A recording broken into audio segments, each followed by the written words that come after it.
పాఠం 21 నిల్వ సమయంలో విత్తనాల్లో పురుగుల సమగ్ర యాజమాన్యం. సో మనం ఇంతవరకు ఏం చూసామంటే ఆ పాత క్లాస్ రూమ్లోనేమో భౌతికమైనటువంటి పద్ధతులు చూస్తాం, అలాగే ఉదయం ఏం చూస్తాం, రసాయనిక పద్ధతులు చూస్తాం. పక్క క్లాస్ రూమ్లో ఏం చూసామంటే యాంత్రిక పద్ధతులు చూస్తాం. సో చేయాల్సిన పద్ధతులన్నీ చూస్తాం. సో ఇప్పుడు ఏంటంటే మనకి కంప్లీట్గా పురుగుల సమగ్ర యాజమాన్యం, సమగ్రంగా మొత్తం టోటల్గా ఓవరాల్గా ఒకటి మనకి ఇచ్చారనమాట. ఇక్కడ దీంట్లో ఏమున్నాయన్నీ ఇప్పుడు ఒకసారి చూద్దాం. సమగ్ర సస్యరక్షణ అనేది మనకి ఇంతకు ముందు ఐడియా ఉంటుంది. సమగ్ర సస్యరక్షణ అనేది మనకు తెలుసు కాబట్టి సో దాని తరహాలోనే మనకి ఇక్కడ కూడా అన్ని రకాలైనటువంటి పద్ధతులు ఇక్కడ మనకి ఇవ్వడం జరుగుద్ది అనమాట. ఏమి ఇచ్చారు ఏంటి అనేది ఒకసారి మనం చూడాలి. సమగ్ర యాజమాన్యం అనేది కాస్ట్ బెనిఫిట్ అనాలిసిస్ ఆధారంగా చేసుకుని ఒక ఖచ్చితమైన నిర్ణయాన్ని తీసుకోవడానికి దోహదపడుతుంది. కాస్ట్ బెనిఫిట్ రేషియో మొన్న కట్టారు కదా, బీసీఆర్ అనేది కట్టాం కదా. సో కాస్ట్ బెనిఫిట్ రేషియో లేదా గుర్తులేదా, కంప్లీట్ మర్చిపోయారా? ప్యామ్ ప్రోగ్రాంలోనండి, రికార్డులో రాశారు కదా, అదేదో రాశారన్నట్టు రాశారంతే. సో బీసీఆర్ అనేది ఒకటి క్యాలిక్యులేట్ చేస్తాం. అంటే వేసిన తర్వాత మనం ₹1 పెట్టుబడి పెడితే మనకి ఎంత లాభం వచ్చింది అనే దాన్ని మనం ఈ బీసీఆర్లో లెక్కేస్తాం అన్నమాట. సో సమగ్ర యాజమాన్యం అనేది కాస్ట్ బెనిఫిట్ అనాలిసిస్, దానికి సంబంధించినటువంటి విశ్లేషణ ఆధారం చేసుకుని ఒక ఖచ్చితమైనటువంటి నిర్ణయం తీసుకోవడానికి దోహదపడుతుంది. ఈ యాజమాన్యంలో మార్కెట్ విలువలో ఉండే తగ్గుదల కంటే పురుగుల నియంత్రించే ఖర్చు తక్కువగా ఉన్నప్పుడు కాస్ట్ ఎఫెక్టివ్గా ఉంటుంది. దీంట్లో ఏం చెప్తున్నారంటే సో మార్కెట్ విలువలో ఉండే తగ్గుదల కంటే కూడా పురుగులు ఏవైతే మనకి అటాక్ చేస్తే వాటిని నియంత్రించడానికి కొంత ఖర్చు పెడతాం. సో మనకు వచ్చే లాభం కంటే మనం పెట్టేటువంటి ఆ ఖర్చు ఎక్కువైపోయింది అనుకోండి, సో బీసీఆర్ అనేది చాలా తక్కువ వస్తుంది అన్నమాట. ₹1 మనం ఖర్చు పెడితే సో మన పెట్టుబడి పోగా ఎంత డబ్బు మనకు వస్తుంది అనేది ఆ నిష్పత్తిలో తెలుసుకుంటాం అనమాట. సో మనకు వచ్చినటువంటి ఆదాయం అంటే మ్యాక్సిమం వచ్చినటువంటి డబ్బులో సగానికి పైగా మనం ఈ పురుగుల కంట్రోల్కే పెట్టేసాం అనుకోండి, అది అంత ఎఫెక్టివ్గా ఉండదు, కాస్ట్ ఎఫెక్టివ్ కాదనమాట. సో కాస్ట్ ఎఫెక్టివ్గా ఉండాలి అని అంటే ఈ నియంత్రణ ఖర్చు బాగా తగ్గాలి. ఏ నియంత్రణ? పురుగుల్ని నియంత్రించే ఖర్చు బాగా తక్కువ ఉంటే కొంచెం డబ్బులు మిగులుతాయి అనేది సింపుల్గా చెప్తున్నారు అనమాట. ఈ పద్ధతుల్లో అవసరమైనటువంటి రసాయనాలను ఉపయోగించి తగ్గించి అవసరమైనటువంటి చోట వేరే పద్ధతుల ద్వారా పురుగులను నియంత్రిస్తారు. సో ప్రతిసారి రసాయనాలే కాకుండా ఇతర పద్ధతులు, భౌతిక పద్ధతులు కావచ్చు, యాంత్రిక పద్ధతులు కావచ్చు, ఏది అవసరమైతే ఆ పద్ధతిని ఉపయోగించి పురుగుల్ని నియంత్రిస్తారనమాట. రసాయనాల కంటే భౌతిక, జీవ మరియు యాంత్రిక యాజమాన్య పద్ధతులు సురక్షితమైనవి. సో కెమికల్స్ ఎప్పుడూ కూడా సురక్షితమైనటువంటివి కాదు. సో ఈ రసాయనాల కంటే కూడా భౌతిక పద్ధతులు, జీవ మరియు యాంత్రిక పద్ధతులు అనేవి సురక్షితమైనవి అని మనకి ఎప్పుడు తెలిసిందే. సో మరి ఎటువంటి పురుగునాశినులు నిరోధకతను పెంచవు, ఇందులో ఉపయోగించే వివిధ యాజమాన్య పద్ధతులు ఏమనగా, సో ఈ యాజమాన్య పద్ధతులు అంటున్నాం కదా, సమగ్ర పురుగుల యాజమాన్యం ఇక్కడికి వచ్చేటప్పటికి అనమాట. సమగ్ర పురుగుల యాజమాన్యం లేదా పురుగుల సమగ్ర యాజమాన్యం అలా చెప్పారు. సో ఓవరాల్గా ఉండేటువంటి మేనేజ్మెంట్ అనమాట ఏంటి అనేది ఒకసారి మనం చూసేటట్టయితే ప్రొఫైలాక్టిక్, మొదటిది ప్రొఫైలాక్టిక్ లేదా ప్రివెంటివ్ అని అన్నారనమాట. సో దాంట్లో మనం అలా చూసుకుంటే చాలా పద్ధతులు దీంట్లో మనకి ఉన్నాయి. అలా మీరు చూస్తే శానిటేషన్ అని, తర్వాత రెండోది చూస్తేనేమో లీగల్ మెథడ్స్ అని ఉన్నాయి, తర్వాత చూస్తే క్యూరేటివ్ మెథడ్స్ ఉన్నారు, చికిత్సా పద్ధతులు. సో అప్పుడు మీరు ఏం చేసుకుంటారంటే ప్రొఫైలాక్టిక్ అని ఉంది కదా, దానికి ఏంటంటే రోమన్ నెంబర్ 1 అని వేసుకుంటారనమాట. ప్రొఫైలాక్టిక్ పద్ధతులు రోమన్ నెంబర్ 1, మామూలు 1 కాకుండా రోమన్ నెంబర్ 1 వేసుకుంటే మనకు తెలుస్తాయి. దాంట్లో శానిటేషన్ ఉంది, అలాగే లీగల్ మెథడ్స్ అని కూడా ఉన్నాయి.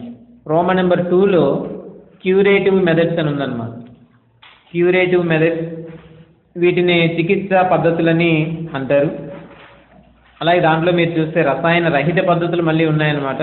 అవి దాదాపుగా ఒక 11 వరకు ఉన్నాయి. ఒకటి రసాయన రహిత పద్ధతి, మూడోది ఏంటంటే మోడర్న్ స్టోరేజ్ స్ట్రక్చర్స్ అనేది బి అలా ఇచ్చారు. అలాగే అర్బన్ బిన్స్, రసాయనాలతో నియంత్రణ, ఏవో ఇలా ఇచ్చారనమాట. సో దీంట్లో సమగ్రంగా ఏమి ఇచ్చారనేది వరుసగా చూసుకుంటూ వెళ్ళిపోదాం. రెండు మేజర్గా క్లాసిఫికేషన్ ఏంటంటే ప్రొఫైలాక్టిక్, క్యూరేటివ్ అని. దీని క్లాసిఫికేషన్ ఏంటంటే ప్రొఫైలాక్టిక్ మొదటిది, రెండోది ఏంటంటే క్యూరేటివ్ మెథడ్స్. క్యూరేటివ్ అంటే చికిత్సా పద్ధతులు. మొట్టమొదటిదేమో ప్రొఫైలాక్టిక్ మెథడ్స్ అన్నమాట. ప్రివెంటివ్ అంటే ముందుగా తీసుకునేటువంటి జాగ్రత్తలు ఒకటి, వచ్చాక చేసేటువంటి చికిత్స ఒకటి. రెండు రకాలుగా మనకి సమగ్ర పద్ధతుల్ని విభజన చేశారనమాట. సో దీంట్లో పురుగులు ఆశించకుండా జాగ్రత్త తీసుకోవడం చాలా ముఖ్యమైనది. ప్రొఫైలాక్టిక్ అంటే ఎప్పుడు అర్థం ఏంటంటే ఏదైనా సరే వచ్చిన తర్వాత ఇదవ్వకుండా ముందు అది రాకుండా జాగ్రత్త పడడం, దాన్నే ప్రొఫైలాక్టిక్ మెజర్స్ అంటారనమాట. సో పురుగులు వచ్చిన తర్వాత ఇలా వస్తాయని చెప్పేసి మనం డబ్బులు ఎక్కువ ఖర్చు పెట్టడం ఇలాంటివన్నీ కాకుండా పురుగులు రాకుండా ముందుగానే జాగ్రత్తలు తీసుకోవడం. ఈ రూమ్ ఉంది, ఈ రూమ్ అంతా గొడవన్ అనుకోండి, ఈ గొడవన్లో మనం స్టోర్ చేస్తాం విత్తనాలన్నీ తీసుకొచ్చి. సో మనం స్టోర్ చేసేటువంటి విత్తనాలన్నీ కూడా పాడైపోకుండా ఎక్కువ కాలం నిల్వ ఉండాలి. కాబట్టి ముందుగానే జాగ్రత్తలు తీసుకోవాలి. మినిమం జాగ్రత్తలు మనకు తెలుసు. సో గచ్చులు కానీ గోడలు కానీ అన్నీ శుభ్రంగా ఉండాలి. సో అన్నిటినీ శుభ్రం చేసిన తర్వాత వాటికి మలాథియాన్ లాంటిది ఏదో ఒక దాన్ని, మలాథియాన్ ఏదో ఒకటి ఏంటి మలాథియాన్ తీసుకొచ్చి నేల మీద గోడల మీద అన్నిటి మీద ఒకసారి అన్ని శుభ్రం చేసుకోవాలి. అలాగే పాడైపోయినటువంటి గోనె సంచులు ఏవి కూడా గొడవల్లో ఉండడానికి లేదు. ఇంక ఇతర పదార్థాలు ఏ వస్తువులు కూడా అందులో ఉండడానికి లేదు, అలా పెట్టుకుంటారు. సో అదేవిధంగా వెంటిలేటర్లు ఉండాలి. ప్రతి రూమ్కి కూడా ఏమి ఉండాలన్నమాట, వెంటిలేటర్స్ ఉండాలి. మనకి ఇక్కడ లేవు, మొన్న అక్కడికి వచ్చినప్పుడు చూసారుగా వెంటిలేటర్లు. సో పెద్ద గొడవలకు కూడా వెంటిలేటర్స్ ఉంటాయి. ఆ వెంటిలేటర్స్ కూడా ఎప్పటికప్పుడు మార్చుకునే విధంగా ఉంటాయి. సో తెరుచుకోవచ్చు, మూసుకోవచ్చు, అలా ఉంటాయి అన్నమాట. వెంటిలేటర్లు సక్రమంగా ఉండాలి. ఇలాంటివన్నీ కూడా మనకి ఉంటాయి. సో అవన్నీ జాగ్రత్తగా పెట్టుకున్న తర్వాత మనం అందులో సీడ్ నిల్వ చేసుకోవాలి. అలా కాకుండా ఏమీ కాకుండా అడవాడిగా లోడ్ వచ్చింది కదా అని చెప్పి దించేసి ఓ పక్కనేమో పాడైపోయినటువంటి బస్తాలన్నీ ఒక మూట ఒక కుప్పలాగా మనకి వేసి ఆ రూమ్ అంతా శుభ్రం చేయకుండా, మలాథియాన్ స్ప్రేయింగ్ చేయకుండా, లేకపోతే ఇంకేది మనం వాడకుండా, ఏమీ లేకుండా ఊరికే బస్తాలు వచ్చినట్టు వచ్చి దించి అందులో పెట్టి వెళ్ళిపోయాం అనుకోండి. సో దాని నిండా రకరకాలైనటువంటి కీటకాలన్నీ బాగా ఆశించేస్తాయి. బోల్ రెక్కల పురుగులు వస్తాయి, మాతలు వస్తుంటాయి. ఇవన్నీ వచ్చి గింజలన్నింటినీ కూడా అవి తినేస్తుంటాయి అన్నమాట. సో ఈ విధంగా ఉంటాయి అన్నమాట. అందువల్ల ఏంటంటే ప్రొఫైలాక్టిక్ మెజర్స్ మనం తీసుకోవాలి. సో ఎలాగో పురుగులు వస్తాయని మనకు తెలుసు కాబట్టి, పురుగులు ఎందుకు వస్తాయి, విత్తనాలు తినడం కోసం వస్తుంటాయి అన్నమాట. సాధారణంగా ఎందుకు వస్తాయి విత్తనాల్లో ఎందుకు జీవ పదార్థం ఉంటుంది. ఆ జీవ పదార్థం వాటికి కావాలి.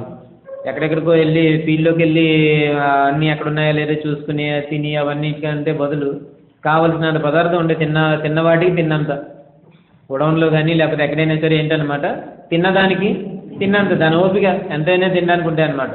సో అలాగే ఫిక్స్ అయిపోతాయి ఆ నిల్వ చేసేటువంటి కీటకాలు, నిల్వ చేసే ధాన్యాన్ని ఆశించే కీటకాలు. కాబట్టి మనం ఏం చేయాలి, ఇమీడియట్గా వాటికి సంబంధించి గోడలు గచ్చులు ఇలాంటివన్నీ శుభ్రం చేసి, ఎక్కడైనా పగుళ్ళు ఉంటే వాటన్నిటిని కూడా బాగు చేసి, వెంటిలేటర్లు బాగా పనిచేస్తున్నాయి లేదు ఇవన్నీ చూసుకున్న తర్వాత మాత్రమే మనం దాన్ని అక్కడ స్టాప్ చేసుకోవాలి. సో ఇదనమాట.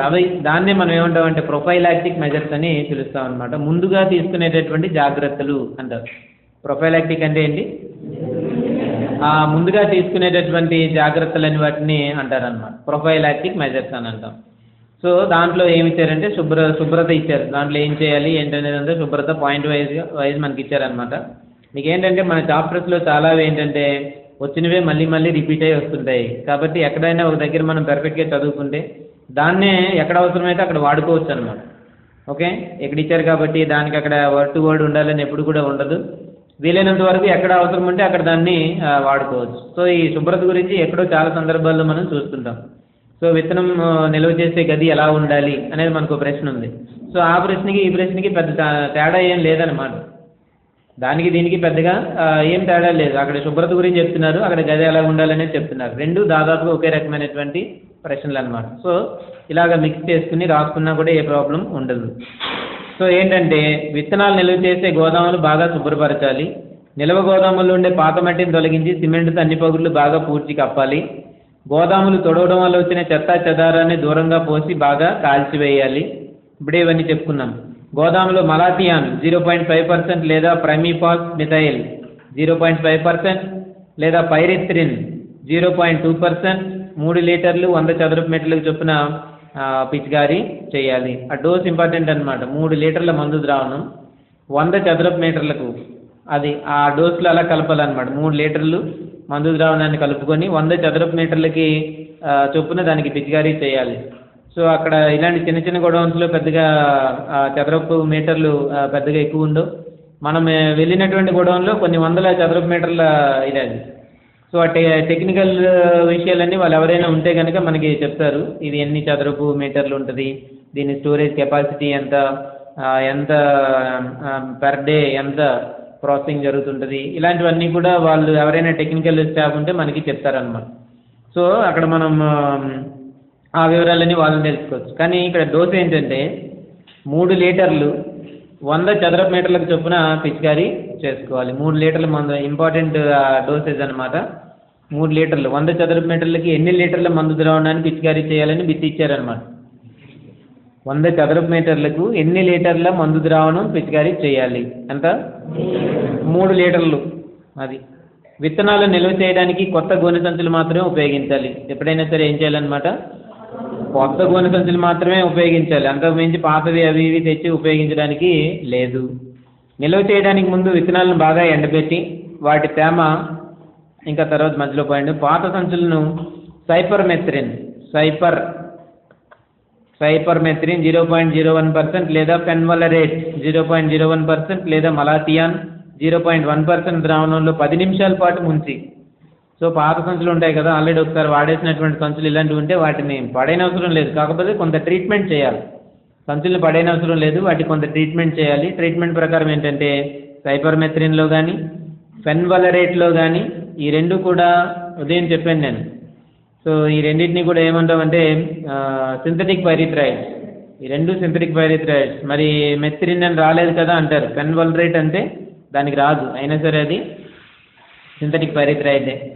కాబట్టి ఏంటనమాట, పాత సంచులు ఏవైతే ఉంటాయో వాటిని ఈ కొన్ని రసాయనాలు ఏంటంటే సైపర్మెత్రిన్, ఫెన్వలరేట్, ఈ రెండు సింథటిక్ పైరిథ్రాయిడ్లు, అలాగే మలాథియాన్ ద్రావణంలో అది కానీ ఇవి కానీ ఇది కానీ ఏదో ఒక దాంట్లో ద్రావణంలో 10 నిమిషాల పాటు ముంచి తీసి నీడలో ఆరబెట్టి విత్తనాలు నింపడానికి ఉపయోగించాలి. 10 నిమిషాల పాటు ఆ పాత సంచులన్నింటినీ కూడా ముంచడం తీసి ఆరబెడితే దాంట్లో ఉండేటటువంటి రకరకాలైనటువంటి ఈ కీటకాలకు సంబంధించినటువంటి గుడ్లు, అనేక రకాల సూక్ష్మజీవులు లేకపోతే ఇలాంటివన్నీ కూడా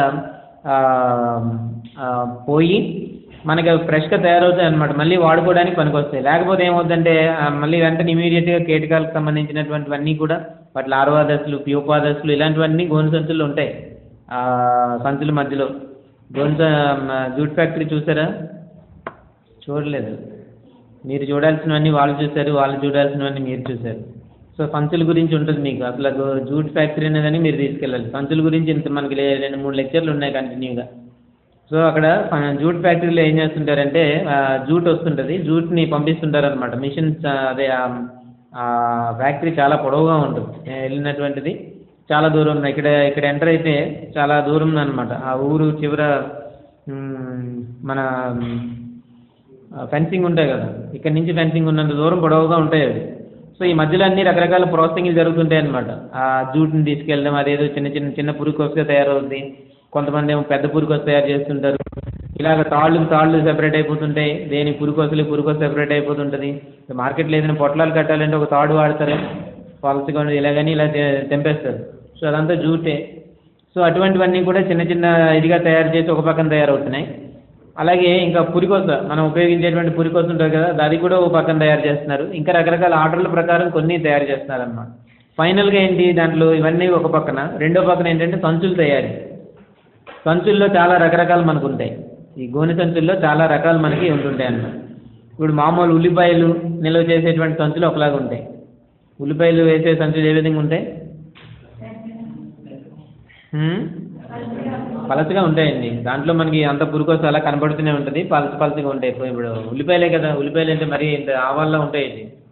ఉల్లిపాయలు ఎలా ఉంటాయి, కొంచెం పెద్దగా ఉంటాయి, ఎంత ఉంటాయి. వాటికి చిన్నవి సంచుల్లో కన్నాల్లోంచి వెళ్ళిపోతాయి అనేది ఏముంటుంది కదా, ఈ మాత్రం ఉంటాయి. కాబట్టి వీలైనంత వరకు వాటికి పలసగా ఉండాలి సంచులు. పంచదార ఉంది, పంచదార తీసుకొచ్చి ఉల్లిపాయ గోనెల సంచులో వేయండి, ఉంటుందా? పంచదారని తీసుకొచ్చి ఉల్లిపాయలు నిల్వ చేసే గోనె సంచులో వేస్తే ఉంటుందా?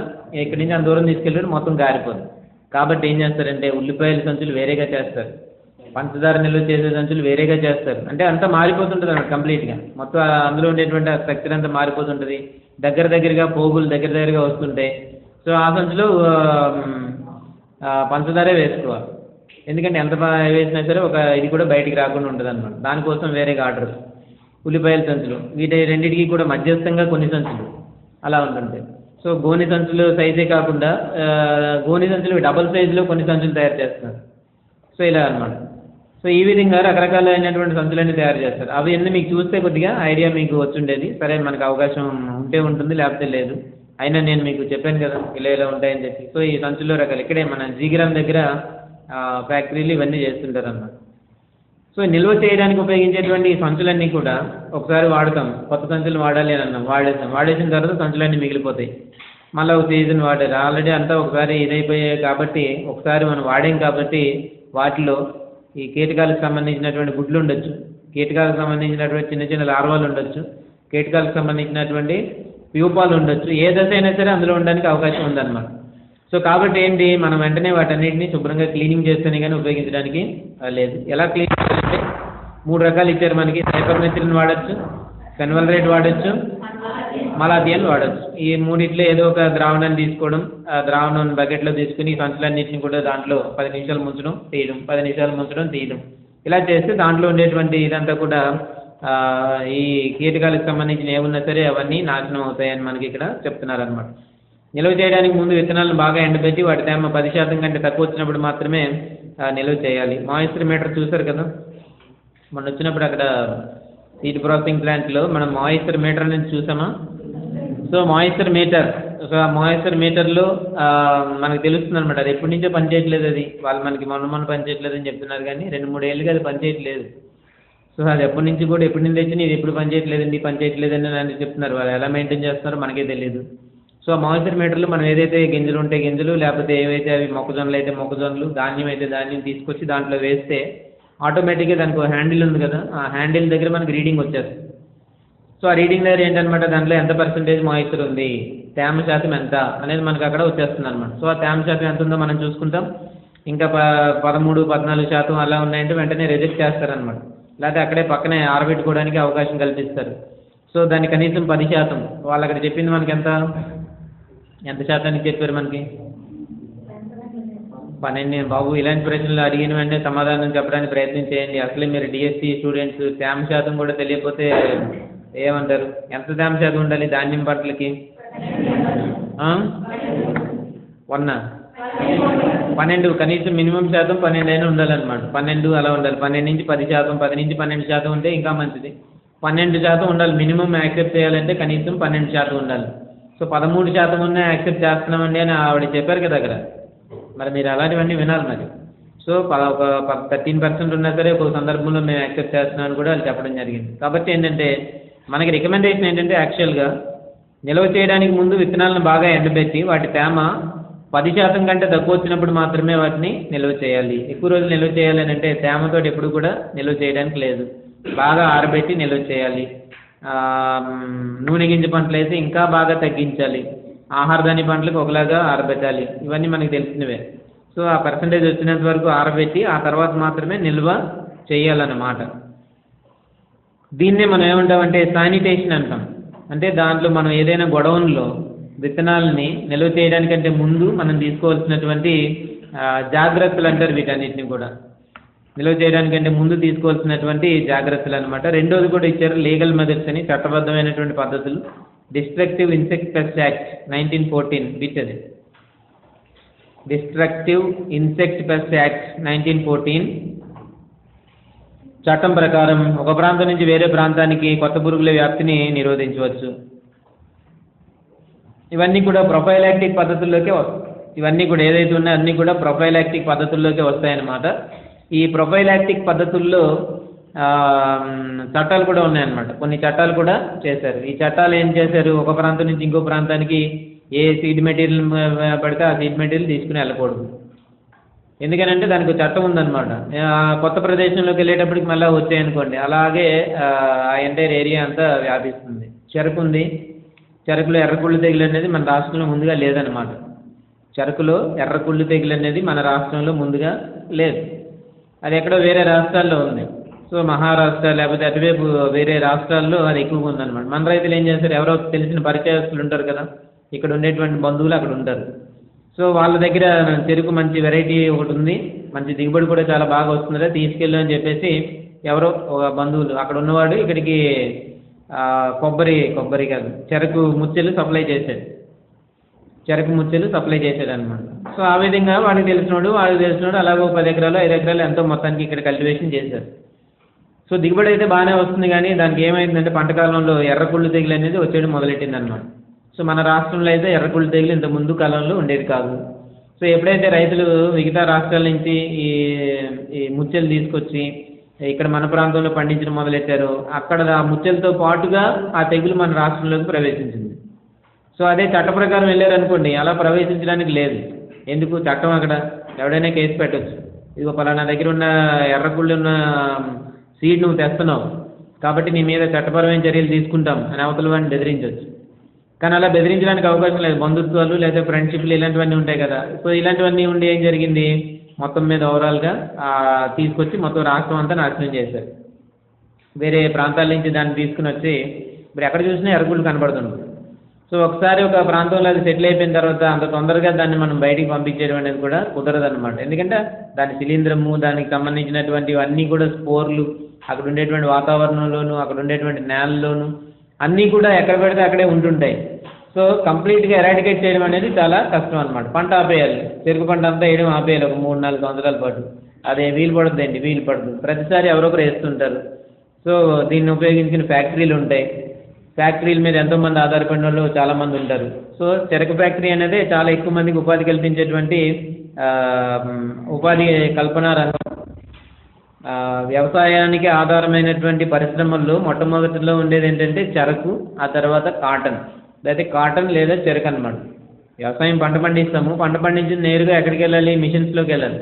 సో పారిశ్రామికంగా ఎక్కువగా ఇదిలో ఉన్నది ఏంటంటే చెరకు ఒకటి, పత్తి ఒకటి. ఈ రెండు కూడా ఈ చెరకు పరిశ్రమలు, కాటన్ ఇండస్ట్రీ అంతా కూడా దేని మీద ఆధారపడి ఉంటాయంటే రైతులు పండించేటటువంటి పంట మీద ఆధారపడి ఉంటాయన్నమాట. చెరుకు పండిస్తేనే ఆ ఫ్యాక్టరీలు నడుస్తాయి. అలాగే కాటన్ రైతులు పండిస్తేనే ఆ బట్టల మిల్లులు అన్నీ కూడా నడుస్తూ ఉంటాయి. సో ఇవి డైరెక్ట్గా కానీ ఇండైరెక్ట్గా కానీ కొన్ని వేల మందికి, కొన్ని లక్షల మందికి ఉపాధి కల్పిస్తుంటాయి అన్నమాట. పంట పండించడం వేరే, పంట పండిస్తుంటారు, ఎంతో కొంత వాళ్ళకి లాభం వస్తుంటుంది, లేకపోతే నష్టం వస్తుంటుంది, అయినా దాన్ని సప్లై చేస్తుంటారు. కానీ సప్లై చేసిన తర్వాత పరిస్థితి ఇంకా మారిపోతుంటుంది అనమాట. అక్కడ కొన్ని లక్షల మంది అక్కడ పనిచేస్తుంటారు. ఈ చెరుకు ఫ్యాక్టరీ ఉందనుకోండి, చెరుకు ఫ్యాక్టరీలో ఎంతో కొంతమంది పనిచేస్తుంటారు. అలాగే బట్టల మిల్లులు ఎంతోమంది పనిచేస్తుంటారు. అలాగనమాట డైరెక్ట్గా కానీ ఇండైరెక్ట్గా కానీ చాలామందికి ఇది ఉపాధి కల్పిస్తూ ఉంటాయి. సో ఈ మనకి ఉండేటువంటి పంటలన్నీ కూడా. కాబట్టి ఇలాంటి పంటల్లో ఇలాంటి ఊహించలేనటువంటి తెగుళ్ళు పక్క రాష్ట్రం నుంచి, విదేశాల నుంచి ఏవో తెగుళ్ళు వచ్చి నష్టం చేసాయనుకోండి, ఇన్ని లక్షల మందికి ఉపాధి అనేది కరువు అవుతుందన్నమాట. ఉపాధి ఉండదు. ఇప్పుడు ఈ జూట్ మిల్లులు కూడా ఉంటాయా, వాటికి చాలా సందర్భాల్లో లాకౌట్ ప్రకటిస్తుంటారు. మీకు తెలుస్తుంటే మన జిల్లాలో చాలా జూట్ మిల్లులు ఉన్నాయి. ఎక్కడెక్కడ ఉన్నాయి మరి, విజయనగరంలో ఒకటి ఉంది, మళ్ళీ బొబ్బిలి దగ్గర ఒకటి ఉంది, జీగిరామ్ దగ్గర ఒకటి ఉంది, ఇలా ఉన్నాయన్నమాట. వీటికి ఏంటంటే చాలా సందర్భాల్లో ఇన్పుట్స్ అనేవి దొరక్క, అంటే జూట్ సరైనటువంటి టైంలో వాళ్ళకి రాకపోవడం, లేదా సప్లై లేకపోవడం, ఇలాంటి కొన్ని రకాలైనటువంటి కారణాల వల్ల లాకౌట్ ప్రకటిస్తుంటారు. సో అందులో పనిచేసేటువంటి ఉద్యోగస్తులందరూ ఏమవుతారనమాట, ఖాళీగా ఉండడమే. దానిలో పనిచేసే ఉద్యోగస్తులందరికీ ఉద్యోగాలు ఏం లేవు. మళ్ళీ ఎప్పుడో 5-6 నెలల తర్వాత మళ్ళీ ప్రకటన చేస్తారు రండి అని. సో 5-6 నెలలు వీళ్ళు ఉపాధి కోల్పోతుంటారన్నమాట. అందువల్ల ఏంటంటే ఈ చట్టం గురించి చెప్పేటప్పుడు ఇవన్నీ నేను ఎందుకు చెప్తున్నానంటే, ఎప్పుడైతే ఇలాంటి పనులన్నీ జరుగుతుంటాయో, ఒక రాష్ట్రం నుంచి ఇంకో రాష్ట్రానికి తెగుళ్ళు రావడం, అలాగే ఒక జిల్లా నుంచి ఇంకో జిల్లాకి తెగుళ్ళు రావడం, లేకపోతే ఒక దేశం నుంచి ఇంకో దేశంలోకి కొత్త తెగుళ్ళు వచ్చినప్పుడు ఏమవుతుంటుందంటే అక్కడ ఉండేటటువంటి రైతులు ఎఫెక్ట్ అవుతుంటారు. రైతులకి ఇమీడియట్గా నష్టం వస్తుంటుంది. వాళ్ళు సరైన ప్రొడ్యూస్ పండించకపోవడం వల్ల ఇటువంటి పెద్ద కంపెనీలకు ఇంకా ఎక్కువ నష్టం వస్తుంది. సో ఆ కంపెనీల మీద కొన్ని లక్షల మంది ఆధారపడి పనిచేస్తున్నారు, వాళ్ళందరూ కూడా నష్టపోతుంటారు అనమాట. అందువల్ల గవర్నమెంట్ ఏం చేసిందంటే కొన్ని రకాలైనటువంటి చట్టాలు ప్రతిపాదన చేశారు, చట్టాలు ఏర్పాటు చేశారనమాట. సో లీగల్ మెథడ్స్ అని అన్నారు. ఏంటా లీగల్ మెథడ్? మనకు ఉండేటువంటి ఇంపార్టెంట్ అయింది. అలాగే మన ఎగ్జామినేషన్లో వచ్చేది ఏంటంటే డిస్ట్రక్టివ్ ఇన్సెక్ట్ పెస్ట్ యాక్ట్. ఇది చాలా ఇంపార్టెంట్ అనమాట. ఇయర్ కూడా చాలా ఇంపార్టెంటే. ఇయర్ ఎంత? 1914 డిస్ట్రక్టివ్ ఇన్సెక్ట్ పెస్ట్ యాక్ట్ ఇలా పెట్టారనమాట. ఒక ప్రాంతం నుంచి ఇంకో ప్రాంతానికి పురుగుల వ్యాప్తిని నిరోధించవచ్చు. బ్రాకెట్లో క్వారంటైన్ అని పెట్టుకుంటారు. అలాగా రాకుండా నిరోధించడాన్ని ఏమంటారంటే క్వారంటైన్ అంటారు అనమాట. క్వారంటైన్ అంటారు. క్వారంటైన్. అలాగే ఒక ప్రాంతం నుంచి ఇంకో ప్రాంతానికి రాకుండా చేయడాన్ని ఏమంటారంటే క్వారంటైన్ అంటారు. సో ఈ క్వారంటైన్ చేసేటప్పుడు ఒక సర్టిఫికేట్ ఇస్తారనమాట. అది కూడా రాసుకుంటే అక్కడ పక్కనే ఫైటో శానిటరీ సర్టిఫికేట్. క్వారంటైన్ అనేది చేసిన తర్వాత వాళ్ళకు సర్టిఫికేట్ ఇస్తారు. ఆ సర్టిఫికేట్ని ఏమంటారంటే ఫైటో శానిటరీ సర్టిఫికేట్ అంటారు అనమాట. ఫైటో శానిటరీ సర్టిఫికేట్ అంటారు.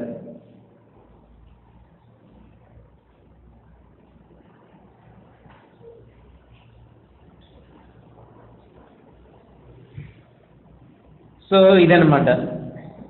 ఇవన్నీ కూడా ఇప్పుడు ఏదైతే మనం చెప్పుకున్నామో ఇవన్నీ కూడా ఏంటంటే ప్రొఫైలాక్టిక్ మెథడ్స్ అంటారు. ప్రొఫైలాక్టిక్ అంటే అర్థం ఏంటంటే ముందు జాగ్రత్తలు, అలా రాసుకోవచ్చు కూడా అక్కడ. ప్రివెంటివ్ రాకుండా జాగ్రత్త పడడం, లేదా ముందు జాగ్రత్త అలా అనమాట. ముందు జాగ్రత్త పద్ధతులు అనమాట అవన్నీ కూడా.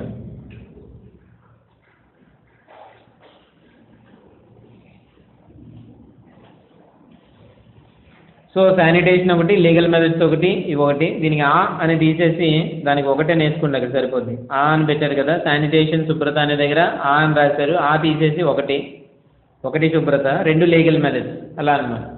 అప్పుడు అది కరెక్ట్గా ఉంటుంది. ఆ పెట్టాల్సిన దగ్గర ఏమో ఏదో పెట్టారు, అలా చేశారనమాట అది.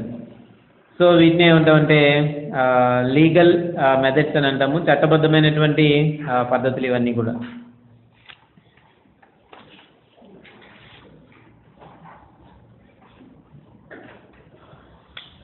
చట్టబద్ధమైనటువంటి పద్ధతులు. ఇప్పుడేం చూస్తామంటే క్యూరేటివ్ మెథడ్స్ చూద్దాం.